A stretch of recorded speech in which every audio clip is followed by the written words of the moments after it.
Hello everyone and welcome. Crash here. This is RTA Motorsports. Today we're going to be taking a look at the Kimura Solos. We're going to try to drive a little bit in them. We're going to talk a little bit about them.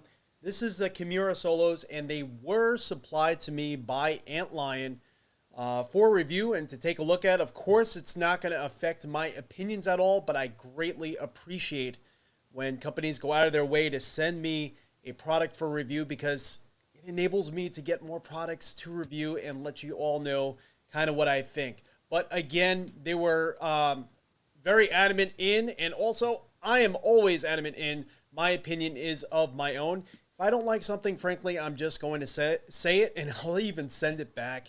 I am completely honest in that respect. I don't owe them anything for this review, and I just want to put that out there. But one thing straight out of the gate, I gotta say, when looking at these headphones, these are gorgeous IEMs. They really are. Way back when I had one of my first jobs in Best Buy, I bought my first pair of Shures. I don't know if I'm saying it right, but those were my first and really only actual pair of IEMs that I have ever owned besides just normal in-the-ear headphones. But I've never have gone back mainly due to cost. And also I'm not really a huge fan of having earbuds or things in my ear. But I figured that's just a personal preference of comfortability. I did still want to test these out, and I still agreed to test these out because I know everyone's kind of used to the podcast look. And what do I mean by that? These headphones, these giant headphones on your head all the time. And it's not always the cleanest look when you're trying to wear a hat or if I'm sim racing or anything like that, because it is giant cans on your head. And also whenever you're in VR or anything like that, sometimes it kind of creates a little bit of, clearance issues and things like that. These IEMs really have the ability to be super small, compact, clean, but also give you Antlion's technology built into their mic in a very small form factor. They claim that their quality hasn't been compromised at all, even due to size. And the other thing I like, just straight out of the gate here, just doing a little bit of research on their product line, is you could buy this in several different configurations. Again, these are the Kimura Solos. They do have the Kimura Duos, which I think the IEMs, the driver technology is a little bit more dynamic, a little bit better. From what I'm hearing in some of the reviews, maybe the top end is a little bit sharper. Some are saying even the bass is a little less muddy, but I don't know if that's really going to much matter in the sim racing that we do. We'll kind of see what it sounds like, and I'm used to these. These are my Hi-Fi Men HE4Xs from Drop, formerly Mass Drop. But these IEMs, their microphone, you could take it and put it on your own pair of IEMs. If you have your own set that you like, you love the sound quality of your IEMs, and they do have the standardized connector, you could take these off or you could just buy the microphone and wire itself and connect them to your own. You have your own basic headset if you have IEMs you already use. That's pretty awesome. They really didn't have to do that, but that goes back to their modular sort of persona where you could take a microphone and stick it on any headphones. I used to have, let's see, where are they? There they are. These are the Mod Mic Wireless, and I used to have them attached to here for a little bit of time. I mostly use these whenever I'm in my Meta Quest 2. I have a connector on the side, and I use these on there because I really do like Antlion's audio quality with their microphones. You could just see the size difference here. And let me hold up this side here. This is a headphone or an IEM and microphone. Look, this is their wireless. You could just see the difference there. Obviously, there's not going to be any noise cancellation in this microphone. So when we do this test today, I am using NVIDIA Broadcast. Actually, I always use NVIDIA Broadcast. And right now, you're hearing me through my Rode Pod mic. So let's get this on and let's switch over real quick. Let's see what this sounds like. So to put these in, as far as I know they have an instruction on how to get these in, but pretty clear and pretty easy.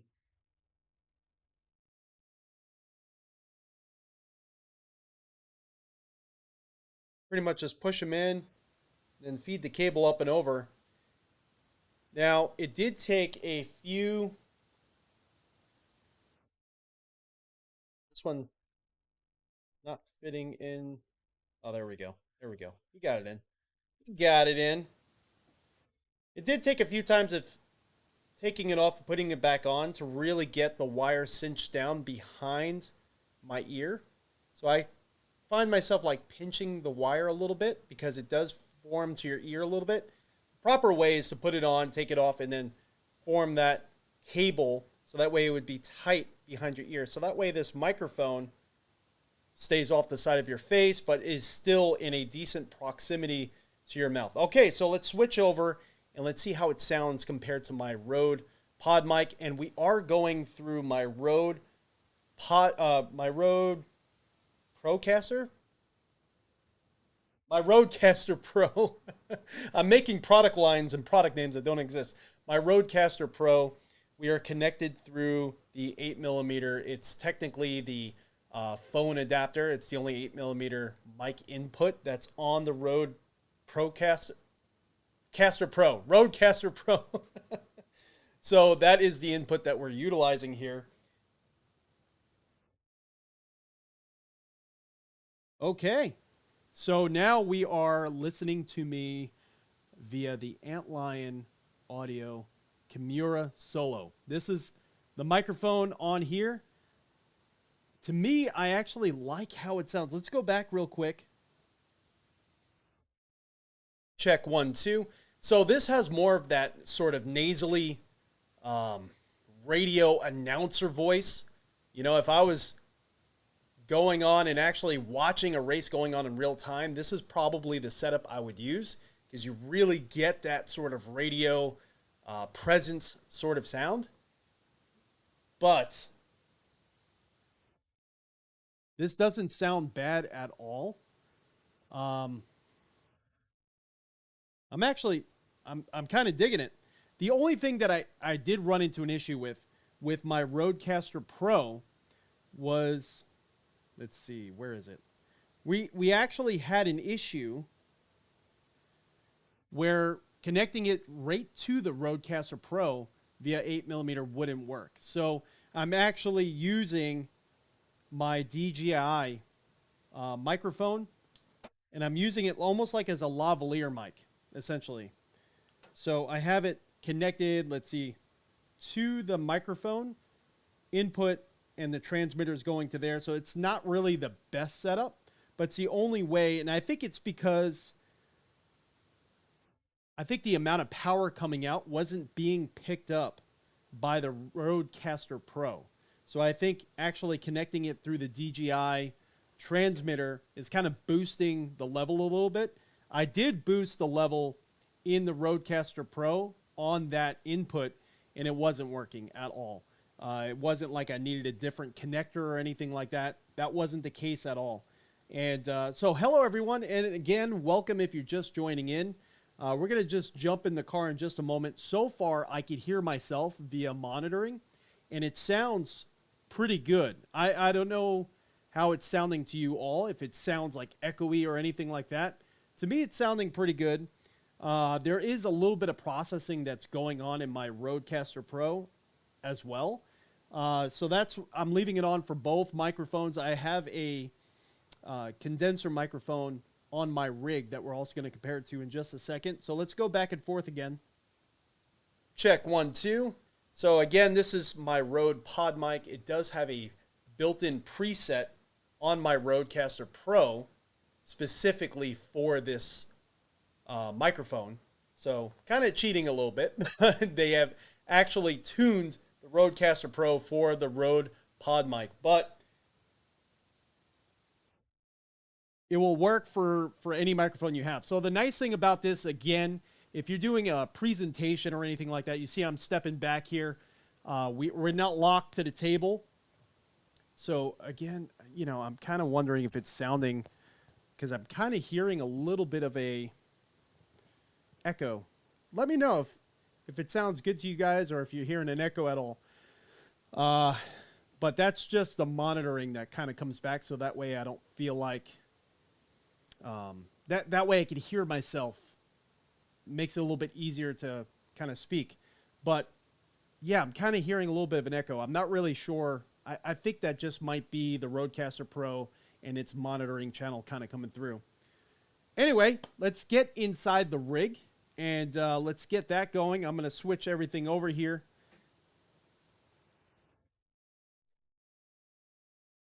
Let's try to do this real fast. Let's see. Boom. All right.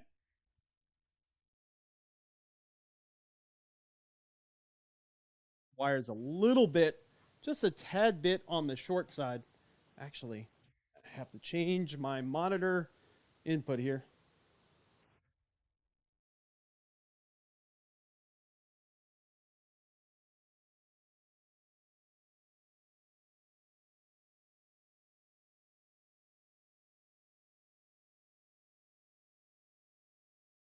There we go. Nice. All right.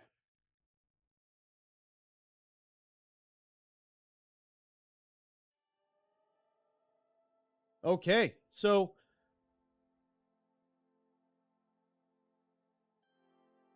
let's see. For some reason, chat isn't going. All right, let's get chat going.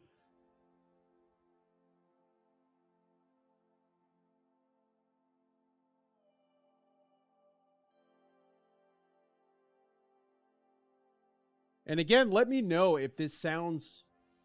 Again, I'm going to have to listen to this later on, but let me know if this sounds echoey or anything like that.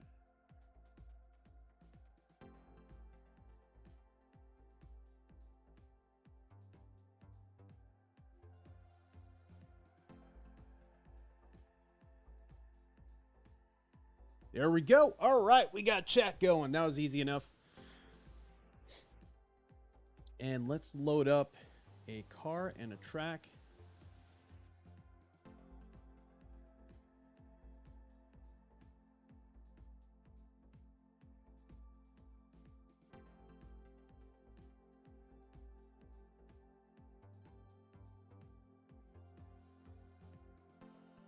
So I tried to do this stream a little bit earlier.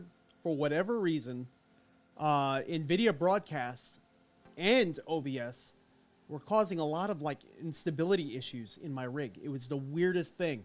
My computer kept turning audio inputs on and off, constantly flickering back and forth. And then the visual inputs started flickering on and off. Only when I was running NVIDIA broadcast and or OBS. It was the strangest thing. Couldn't really figure it out. I ended up uninstalling and reinstalling both. I did a fresh install of the NVIDIA drivers and NVIDIA broadcast. That seemed to bring it back where it was working, but it was very strange. Okay, let's see. Let's join a practice session of...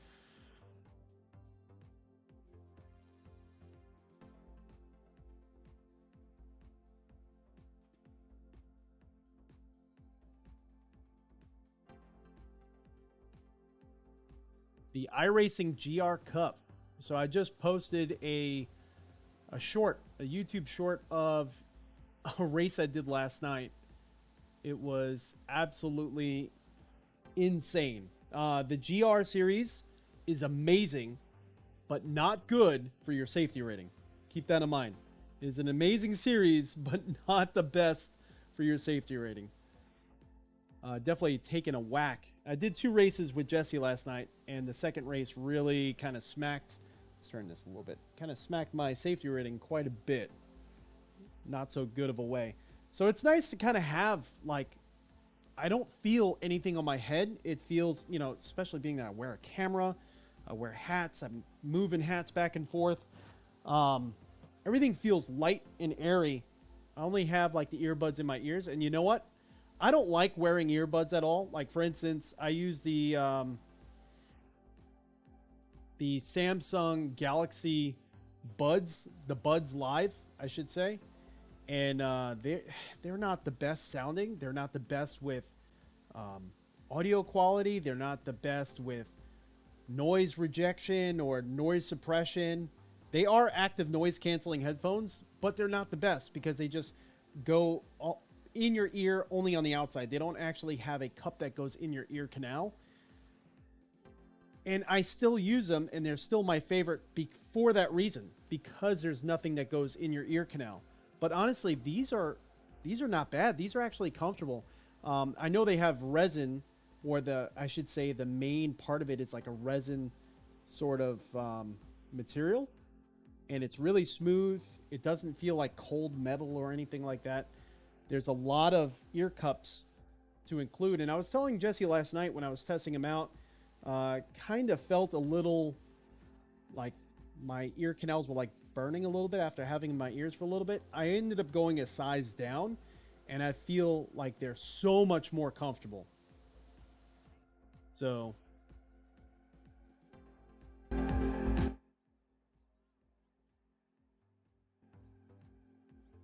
all right, so let's go to the race view, and you can see, of course, we're doing the point of view camera here. Gotta. Let's change this over to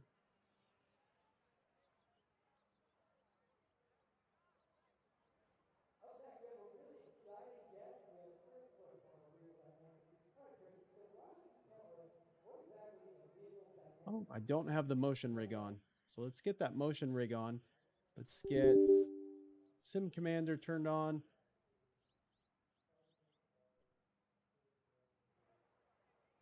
We're going to need our overlays.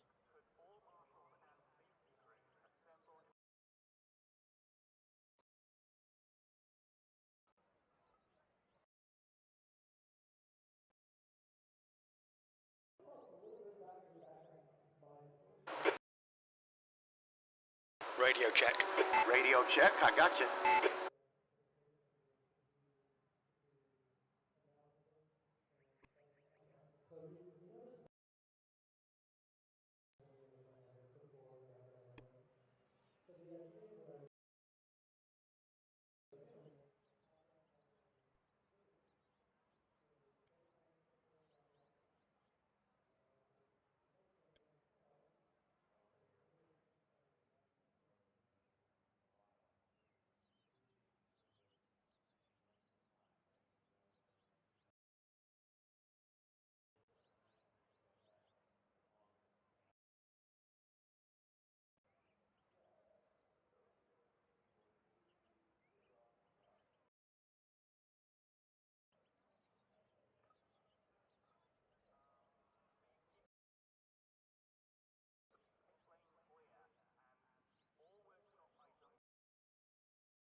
Check, check. All right, everyone. So I'm not really sure what is going on there. Let's turn this microphone back on. For some reason, again, we're having the issue where NVIDIA broadcast is freezing and not working. I'm not really sure why this is happening.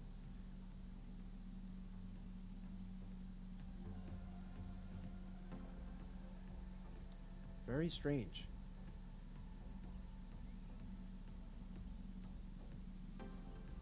I'm going to have to go back to an older version. I'm not really sure why this keeps happening. Let me try to turn on the noise suppression filter within...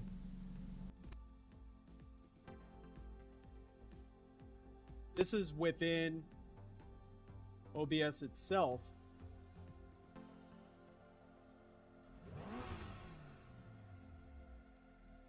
And it doesn't really seem to be working all that well.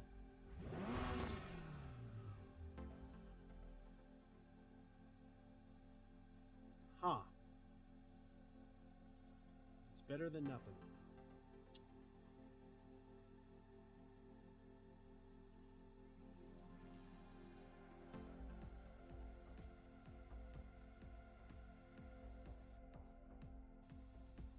Check 1, 2.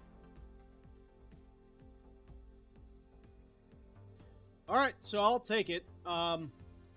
Anyway, so we are. Let's change the view so you guys could all.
Check, check. Hello, everyone. All right. I kind of think the issue is related to actually my motion software, because I'm noticing when I put my title screen, the motion software is off, and we did not lose my microphone. But when the motion software was on, I did lose my mic input. My motion software also controls my my seat vibration.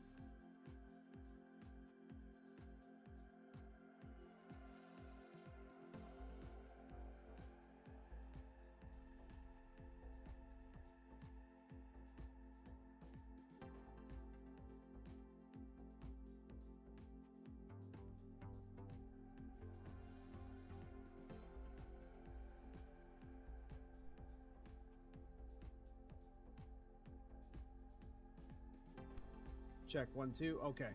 So I keep having to kind of go back and forth resetting the audio. Again, everyone, I'm sorry about that keeps happening. But, yeah, so I think my motion software, specifically the seat rumble, is kind of messing everything up. Maybe I need to change the audio input of my seat rumble amp. Seems like it's like overloading a USB channel for whatever reason, because when that's on, I noticed my headphones kept cutting out, and vice versa.